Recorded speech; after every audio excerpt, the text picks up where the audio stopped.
בשנת 2009 פז'ו הוציאה את התשובה שלה, נתנה את התשובה שלה לעולם ה-SUV קטגוריה C, עם דגם שנקרא פז'ו 3008. זה היה קונטרה נהדרת גם לקוריאנים, גם ליפנים, בעצם לכל אחד אחר, והם רצו את הנתח שלהם קודם כל בצרפת, ואחר כך באירופה, גם רנו היו שם כמובן, והם רצו להילחם גם ברנו כדי לתפוס את המשבצת. זה עבד יפה, הדגם הראשון היה די מוצלח אני חייב לומר, וב-2017 כבר יצא הדור השני, ואז הייתה ההתפוצצות האמיתית. ב-2017 דרך אגב, התחילו גם המחירות בישראל של הדור השני, ומאז ועד עכשיו למעלה מ-20,000 מכוניות מדגם פז'ו 3008 עלו על כבישי ישראל, גם בדיזל, גם בבנזין, גם 1200 טורבו, גם מנועים אחרים. בקיצור, זה היה שוס גדול, המחיר ביד שנייה שמר על עצמו, זה החזיר את פז'ו אל העניינים, פתאום אנשים רוצים מכוניות של פז'ו, בעצם זה נשען על שתי מכוניות, גם על ה-3008 וגם על ה-208, באמצע הגיעו עוד כל מיני גרסאות שתפסו את הנתח שלהם, אבל ה-208 וה-3008 אלה הכוכבות הגדולות של פז'ו. ועכשיו אנחנו כאן אנחנו בדרום צרפת, כי הם הביאו לכאן את פז'ו 3008 דור 3, זו המכונית החדשה ביותר, ואם אנחנו זוכרים משהו מה-3008 הקודמת שהייתה מאוד נחשקת בגלל העיצוב שלה, גם מבחוץ וגם מבפנים, בפז'ו אומרים תשכחו, או כמו שאומרים את זה יותר בסגנון צרפתית, תשכחו. אין יותר, 3008 ממה שהכרנו, זו לא אותה פלטפורמה, לא אותו עיצוב, לא אותה טכנולוגיה, שום דבר ממה שהיה ב-3008 ההיא לא נמצא ב-3008 הזאת, וגם השם שלה נשאר 3008, אבל כאן זאת ה-E3008, כלומר הגרסה החשמלית. היא גדולה יותר, היא רחבה יותר, היא ארוכה יותר, בסיס הגלגלים שלה גדול יותר, העיצוב שלה שונה, המשחק עם מה שקורה מבפנים אחר, הטכנולוגיה אחרת, הפלטפורמה אחרת. בקיצור, זה משהו חדש לגמרי. אם היינו נולדים עכשיו או מגיעים מהחלל החיצון אחרי הרבה שנים שלא היינו כאן, היינו מכירים משהו אחר לגמרי. הצורה החיצונית של המכונית, העיצוב החיצוני, פשוט מגניב, מושך את העין, אירופאי, קלאסי, חדשני, יפה, משדר דינמיות, משדר את כל מה שהם רוצים שהרוכש של המכונית או כל מי שרואה אותה על הכביש ירגיש. הביאו שורה של צבעים מהממים, כן, יש גם לבן ושחור, אל תדאגו לכל מי שאוהב את הצבעים האלה, אבל יש שורה ארוכה של צבעים מהממים, מעניינים, מגניבים. לא ניכנס אל השמות כי זה רק לשבור את השיניים בצרפתית עם כל מה שהם חשבו לעשות כאן. חישוקי גלגלים או 19 או 20 אינץ' בגרסאות אלור ו-GT, רק שתי גרסאות. הגרסה הראשונה אלור מקבלת חישוקי 19 אינץ', יותר צמיג, פחות ג'אנט. גרסת GT מקבלת 20 אינץ', יותר ג'אנט, פחות צמיג.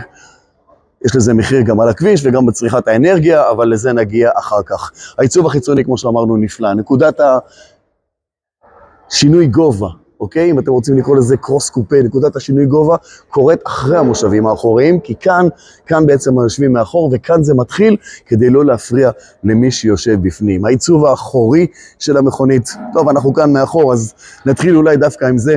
יפה מאוד, אלגנטי מאוד, הם שמרו על הפסים האלה, הציפורניים של האריה, שקוראות את הטרף שלו, יחד עם הזנב שהוא גדול. המכונית הזאת רחבה ב5 סנטימטרים, וזה לא מעט מהדור הקודם שלה. המיתוג של פז'ו, ה-E3008, כנף אחורית עליונה צף, הספוילר צף, ככה הם קוראים לדבר הזה, ותסתכלו מה קורה מתחת לספוילר, יש עוד ספוילרונים כאלה, קטנטנים, כדי לשחק עם כל ענייני הרוח. רואים אפילו את ההשתקפות שלהם על השמשה האחורית, שזה מגניב. אז כן, יש גם את הספוילר הזה. מאחר ואנחנו כבר כאן, נפתח את המטען כדי לראות את הגודל שלו. די מפתיע. הנפח של תא המטען 520 ליטר. אנחנו לא נעשה כאן את המבחן הידוע, כמה תיקים של לואי ויטון נכנסים לבגאז'ון, אבל גם בגרסה הקודמת 520 ליטר, זה מה שיש. אם מקפלים את המושבים מגיעים למעלה מ-1400 ליטר, אבל 520 ליטר זה טוב, קצת גבוה הייתי אומר, קצת גבוה, אבל המפתח רחב והנפח בסדר גמור, כך שתמיד צריך להתפשר על משהו. אתם יודעים, מכונית זה כולה סיפור של פשרות, אבל אני חי בשלום עם הדבר הזה. זה לא בא עם גלגל רזרבי, זה בא עם ערכת ניפוח, ותצטרכו לשלם כנראה גם על ערכת ניפוח הזאת. בואו נסתכל על העיצוב מלפנים. ראיתם את הכנפון הזה? איזה ספוילר קטן, הם הכניסו כאן. יפה. הרבה שעות במנהרת רוח למכונית הזאת. החלק הקדמי, פשוט יפהפה, פשוט תכשיט, כמו שיש את זה מאחורה, אז גם פה כל הפאנל הזה שחור, כדי שזה יתכתב ביחד עם השני. עיצוב מאוד דרמטי, מאוד דינמי, מאוד ספורטיבי, חדשני משהו. עדכנו גם את הנושא של התאורה הזו וגם את התאורה הקדמית למעלה. תאורת LED מתקדמת, לא מטריקס LED, אבל עדיין LED מתקדמת. בגרסת אלור גם LED, אבל פחות מתקדמת. ואין אפשרות לקבל את הגריל הזה בצבע שונה. אם קניתם מכונית לבנה, הגריל יהיה לבן, מכונית שחורה, גריל שחור, כחולה, גריל כחול, טורקיז, טטן, כל מה שאתם רוצים, אותו דבר.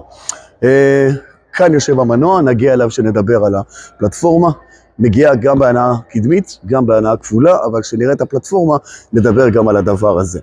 הלוגו החדש של פז'ו,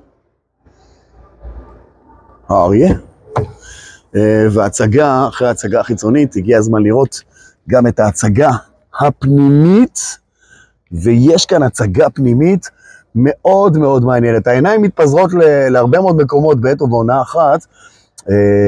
כל האווירה ההייטקית הזאת, השיקית הזאת של הג'ינס האפור המשופשף הזה, מאוד יפה, הולך לכל מקום, נמצא בכל מקום, בגובה העיניים. זה לא על הקורות, אין את זה על הקורות A, אבל זה נמצא כאן עד לקו הדלת, גם מאחור, גם מלפנים, בכל נקודה שאתם מסתכלים, אתם מוצאים את הצבע האפור הזה שהוא יפה יפה, ראינו אותו כבר ב-3008, ראינו אותו, זה לא חדש, אבל כאן הוא עוד יותר עובד טוב, כי מחובר אליו גם הדבר הזה, המפלצת הזאת, 21 אינץ' מסך HD אחד ויחיד, אין פה פיצול של מסכים, אין כאן שני מסכים שחוברו להם יחדיו והופרדו להם יחד, גם כן, זה מסך אחד, ב-High Definition, צד אחד הוא מולטימדיה, צד שני, לוח שונים ולוח מכוונים, עם מידע על הנהג, על אנרגיה, על נסיעה, על מערכות בטיחות, על עזרות, על כל דבר אחר שהנהג צריך לדעת, וזה הצד של האינפוטיימנט, עובד נהדר, זה מסך צף, תראו, אני מכניס את היד מתחת, זה מסך צף,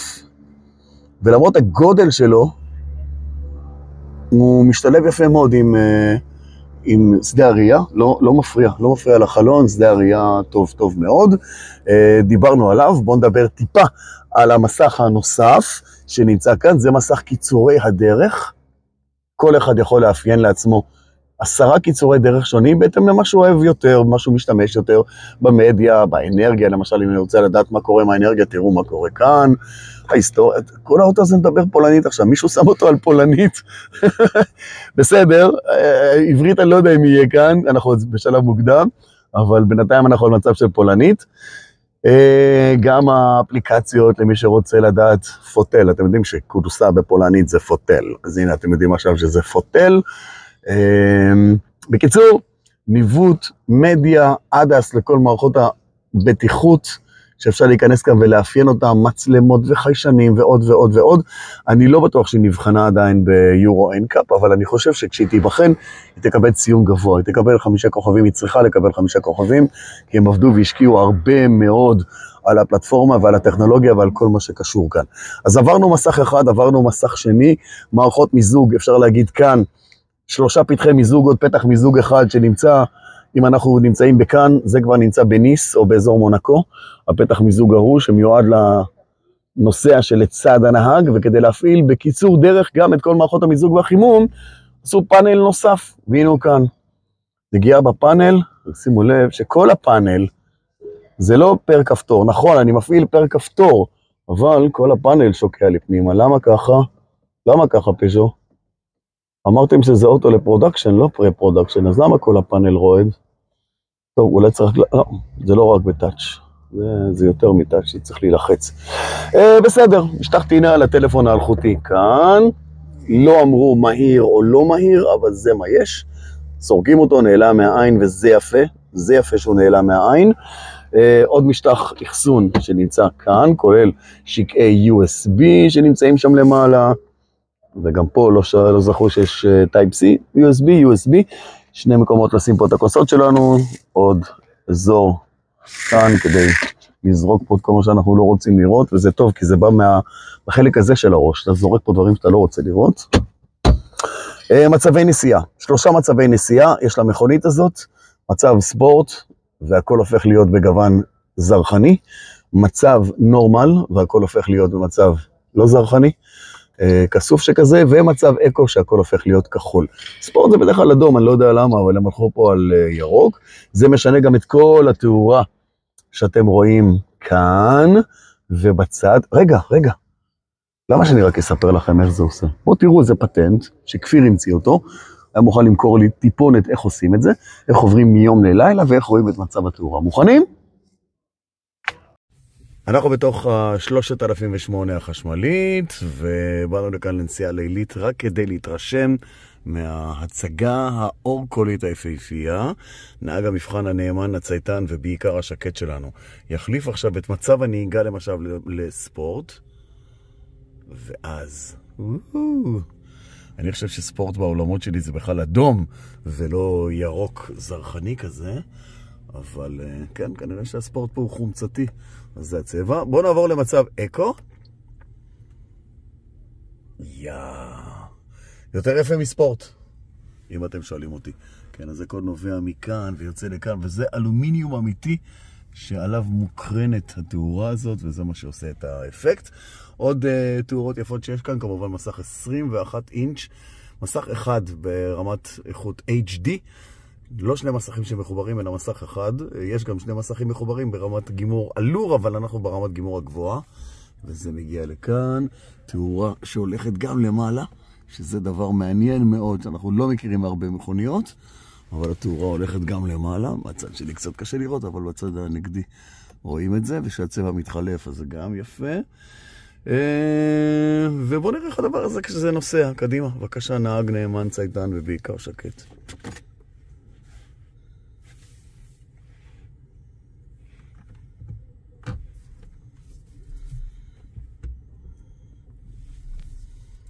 טוב, יש פה הרבה פונקציות שבישראל לא יהיו, ככה זה, דברים שעובדים באירופה לא עובדים בישראל, מכל מיני סיבות, פתוח לשימוש, לא פתוח לשימוש, כל מיני דברים כאלה, אבל כאן אנחנו יכולים ליהנות מהחוויה הזאת כולה,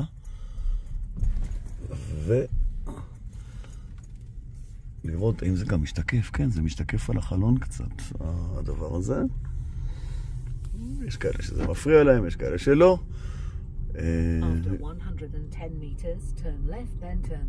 זה לא קשור לצבעים, וזה יורד לכאן למטה למשטח טעינה אלחוטי. דווקא לרגליים זה לא יורד, יכול להיות שיש מצב של פיצול לרגליים, אבל אני לא רואה את זה יורד לרגליים, וגם לא לכאן, שזה קצת חבל. זהו, אז כך נראית חוויית התאורה הפנימית ב-3008. נו, מגניב, נכון? האמת, נותן איזו תחושה חללית כזאת, מעניינת כזאת, כאילו, כיף לנסוע באוטו, אתה מרגיש שאתה נוסע במכונית שהיא מאוד מודרנית, מאוד מתקדמת. יש גם מערכת סאונד של פוקל, שגם היא לא זולה, אבל גם איכותית מאוד. אני מניח שהכל יתומחר כמו שצריך. במקרה הזה המושב לא חשמלי, אבל יש גם מושבים חשמליים, גם לנהג וגם לנוסע שלצידו, עם 10 מצבים שונים, עם חימום, עם עברור. בקיצור, כל מה שאתם מוכנים לשלם תקבלו. כאן זה מגיע מהקטע המכני, לא משהו. דוושות מתכת יפה, כי אנחנו בגרסת GT, בגרסת הספורט, אז גם הדוושות מתכתיות. ונסיים פה עם ההגה, סליחה, הגה הדיימונד של פז'ו, מכירים אותו, הפעם הם הידקו אותו, הוא נראה ממש סבבה, כיף גם לתפעל אותו, באמת כיף לתפעל אותו, מחולק לשני אזורים עם טאצ'ים, כאן הצד הזה של הטלפון, הדיבורית, ווליום כדי לעלות ולרדת, פקודות קוליות וגם צ'אט GPT. What is the temperature in Jerusalem? Temperatura jest już obniżona do 13 stopni, wartość minimalna. אני הבנתי מינימלנה, אבל ככה זה בפולין, הכל מינימלנה. צ'אט GPT כדי לתקשר עם המכונית, שאלות, תשובות, דברים שמעניינים אתכם, שאתם רוצים לדעת, להשלים קורס מסוים באוניברסיטה. זה קצור ויקיפדיה אונליין, הם לא יחידים, גם כרגע למדנו שגם תאגיד פולקסווגן עומד להכניס את זה, בהתחלה לסקודה ולעוד דגמים. קיצור, זה הולך והולך קדימה, לא מספיק פקודות קוליות, גם צ'אט GPT. עד כאן לדבר הנחמד הזה, תאי אחסון מאוד מינימליים, לא משהו ששווה לכתוב עליו הביתה. גם כאן הרווח הזה, או האין רווח הזה, אתה נשען עם היד, זה רך וטוב, אתה נשען עם היד, ואז אתה רוצה להכניס את היד מתחת לה, אין מקום, אין מקום. צריך לדפוק עם פטיש של שניצל על היד, שהיד תהיה כזאת דקה, ואז אתה יכול להכניס אותה לכאן, אבל אין טעם לעניין הזה. דבר נוסף שאהבתי, שכל הבקרות כאן מופנות לצד של הנהג ככה, כדי שהכל יהיה אינטואיטיבי, ולא צריך לנחש, זה מאוד מאוד יפה. נעבור למושבים האחוריים ונראה מה קורה שם.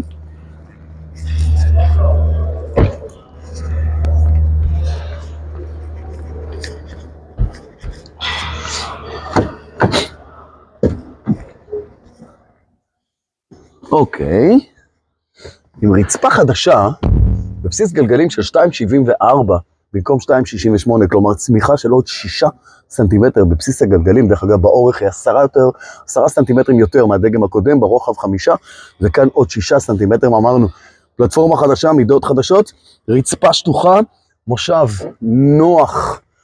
נוח ונעים מאוד, אין שום בעיה לראש, אין שום בעיה לרגליים או לברכיים.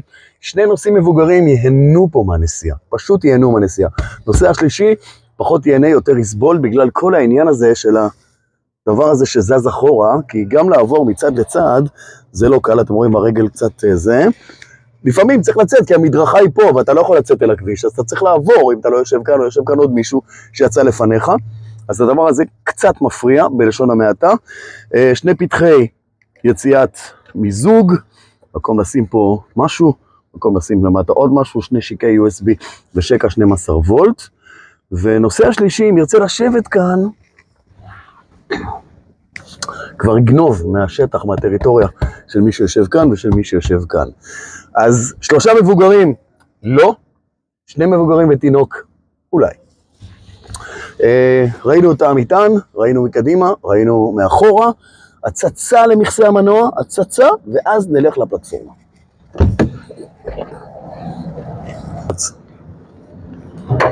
מכסה המנוע, לא, אין התחכמות. זה מגניב, אין התחכמות. לא צריך לחפש את הזה, אבל אין טלסקופים, יש שיפוד. יש שיפוד עם בידוד.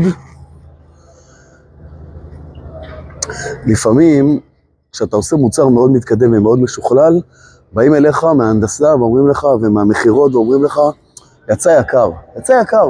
האוטו הזה בגרסת אלור באירופה סביב 38,000 יורו. גרסת GT 45,000 יורו. אני לא עושה את המכפלות לישראל כי זה עדיין לא הזמן ולא המקום, ובכלל החשמלית תגיע לישראל אולי בסוף השנה או תחילת שנה הבאה. מה שהגיע קודם זה גרסת לייט הייבריד עם 48 וולט. החשמלית תגיע בטווח 525 קילומטרים, תגיע אחר כך, אבל כשהם באים ואומרים להם בואו תתחילו להוריד כדי שהאוטו יהיה גם למחיר נורמלי, כי אחרת אנחנו נגיע פה ל-60-70 אלף יורו עם כל שטות שלכם המהנדסים, אז זה אחד מהמקומות שמורידים, מה לעשות, יותר זול. מנוע קדמי, 210 כוחות סוס, אפשר לקבל אותה גם בהנעה כפולה עם 320 כוחות סוס, באופן די מעניין, הטווח להנעה קדמית ולהנעה כפולה אותו טווח, אותה סוללה 73 קילוואט, טווח של 525 קילומטר, והקסם נמצא דווקא במנוע האחורי, כי במנוע האחורי הוא לא עובד כל הזמן, הוא עובד על פי הצורך, רק עד מהירות של 135 קילומטר לשעה, אתם לא יכולים לעוף איתו לכל העולם, ולכן שומרים גם על הטווח WLTP, עדיין WLTP 525 קילומטר, גם לגרסה של המנוע הקדמי, לשני המנועים, והכל מאותה סוללה של 73 קילוואט. מי שרוצה יותר, יקבל יותר. אפשר לקבל גם גרסת סוללה של למעלה מ-90 קילוואט, ושם הטווח יגיע כבר לאזור 700 קילומטר WLTP up to, הם תמיד אומרים up to, עד שכמעט up to, up to, אתה צריך להגיד לבריאות, up to, זה לבריאות, up to 700 קילומטר, WLTP, זה אם נסעתם בירידות, הייתה לכם רוח גבית, הייתם על מצב אקו ובלי מזגן, ורגנרציה מלאה, ואפילו, אתם הכי קלים, מה זה קלים? זה לא רק שהתרוקנתם, אפילו דמעות, הוצאתם אפילו את הדמעות, גם דמעות לא נשאר לכם, ותהיו כאלה קלים שהאוטו לא ירגיש אתכם, אז תוכלו להגיע up to 700 קילומטר. בסדר, אז בואו, בעצם סיימנו כאן את המכונית הזאת, את הטכנולוגיה שלה, בואו ניתן הצצה בפלטפורמה. ברוכים הבאים אל הפלטפורמה החדשה של פז'ו, או בעצם של סטלנטיס, שנקראת STLA Medium. זה שאומרים STLA Medium זה אומר שיש גם STLA Large, ראינו את זה בדודג' החדשה שהשיקו בארצות הברית, אני מניח שגם אלפה רומאו או דגמים אחרים גדולים וחזקים ילכו על הפלטפורמה של הלארג', אבל ל-3008 מספיקה פלטפורמת המדיום. אז ככה זה נראה מתחת ל-3008, תראו, נכון שזה נראה מאוד מוזר שזה נמצא בתוך זה, אבל מאחר וזו פלטפורמה גלובלית, אפשר לבנות עליה מלא דברים ומלא מרכבים שונים של מכוניות. ה-3008 החשמלית היא הראשונה. אני מניח שגם ה-5008 תהיה בנויה על הפלטפורמה הזאת. הצרפתים גאים מאוד מאוד מאוד בצרפתיות שלהם. לא בא להם שיהיו בטריות כאלה ומנועים כאלה. הם רוצים שהכל יהיה made in France. ככה הם רוצים ולשם הם הולכים. כוכבית, המכוניות החשמליות הראשונות, שאני לא יודע אם הגיעו לישראל, אלה או לא, אבל המנה הראשונה של המכוניות החשמליות תהיה להם סוללות של BYD. כשהם יסיימו עם המנה הזאת של סוללות של BYD, הם יתחילו לקבל סוללות מגיגה פקטורי, שיש להם בצרפת, שהם בונים אותו ביחד עם מרצדס. מרצדס ופז'ו או סטלנטיס עובדים על מפעל סוללות ענק, שיספק סוללות לדגמים שלהם באירופה. וככה בעצם זה יהיה פיתוח צרפתי, סוללות. יש כאן, אם אפשר לראות את המודולים, 1, 2, 3, 4 מודולים. זה נקרא מודול. בכל מודול יש 4 מצברים, 1, 2, 3, 4 מצברים, 16 תאים. ניתן תוך שעה וחצי לדבריהם, לשים את המכונית על הליפט, לפרק את כל הסוללה, תוך שעה, שעה וחצי לפרק את הכל, ולשלוף את המודול הבעייתי, לא שדרך כלל מחליפים קצת יותר, אבל להגיע גם אל המודול הבעייתי, להחליף אותו, לאפס את הסוללה ולצאת לדרך, זאת הטכניקה שלהם. כמובן שכל הנושא הזה עשוי ממתכות כמה שיותר קלות ופחות משקל כדי לא להעיק על המכונית. הסוללה יושבת ברצפה, מובנית בתוך המכונית, מה שמסייע למכונית לשמור על מרכז כובד נמוך. הפלטפורמה הזאת עובדת על 400 וולט, וזה מספיק למה שהמכונית הזאת צריכה. הם יודעים שהם יכולים להביא גם 800, אבל 800 וולט זה יותר לטעינות מהירות. יש מכוניות שהלכו לשם, קחו את היונדאי איוניק 5, יש בה 800 וולט למשל. זה לא מעריך את הטווח שלה או מקצר אותו, אבל זה בהחלט משפר את האפשרות שלה להיטען בטעינות סופר מהירות. כאן הם אומרים, לא, טעינה של 150 לדעתי או 160 קילוואט במהיר, 11 קילוואט ביתי, מספיק, מי שיוצא 22 יקבל 22 קילוואט, אבל הם לא ממליצים, כי הם אומרים, בבתים משותפים, אין לכם מה לעשות עם 22 קילוואט, ואם כבר תעצרו בזה קניון ותתחברו לרשת, אם היא תיתן לכם 22 קילוואט, אז בשעה בקניון הרווחתם משהו קטן. אני מסכים למה שהם אומרים, אני חושב שבתים פרטיים צריכים את התלת פאזי 22, בתים משותפים 11 קילוואט יספיק. שני מנועים, המנוע האחורי, מתלה אחורי רב חיבורי, כדי לשאת את המשקל של המנוע הזה, כמה עשרות קילוגרמים שמוסיפים למכונית עצמה, עובד עם קלאץ', כאן יש קלאץ' שמחבר ומנתק בהתאם לצורך לפי בקשת הנהג, כלומר, האם הרגל לחוצה לדוושה או לא, וגם לפי מצב השטח, כאשר יש כאן בעצם סוג של טורק וקטורים, חלוקת כוח לגלגלים, לארבעת הגלגלים, כדי לשפר את נושא האחיזה, אם אתם באזורים מושלגים ורוצים לצאת מהמקום ולא לסחרר את הגלגלים שלכם, גם זה, יש כאן מחשב שיעשה את העבודה, מנוע אחורי, מנוע קדמי, חלוקת המשקל כאן היא, כמו שהם אמרו, up to 700, אז זה up to 50-50, זה לא up to 50-50 מדויק, יותר 60-40, לטובת הקדמי ופחות 40 זה הולך אל האחורי, אבל זה מה שהמערכת הזאת יודעת לתת. הפלטפורמה הזאת, והם לא התביישו לומר, היא תהיה בהרבה מאוד דגמים, ולא רק של פז'ו. ואתם יכולים לחשוב על מה שאתם רוצים, אם זה דגמים באירופה, של סיטרואן ואופל, אלפה רומאו וכן הלאה, או דגמים שיהיו בארצות הברית, של ג'יפ וקרייזלר וכן הלאה, זה ייכנס לשם כמו ג'יפ אבנצ'ר. ג'יפ אבנצ'ר הוא לאירופה, הוא לא הולך לארצות הברית בכלל, אז הוא יעבוד עם פלטפורמות קטנות של STLA, וה-STLA מידיום ילך למכוניות בינוניות, והלארג' למכוניות גדולות. זה לא נראה יפה, אני מסכים איתכם, זה נראה קצת אאוץ', אולי כמו אוכל תאונה, אבל חייבים לדעת וחייבים לזכור. זה הדבר האמיתי, זה הלב של המכונית. ככה הדבר הזה עובד, תראו איך זה נראה מכאן, אזור הטעינה, פתאום זה חשוף, אנחנו רגילים לכיסוי, לפאנל היפה וכן הלאה. הנה זה, ככה זה נראה מתחת.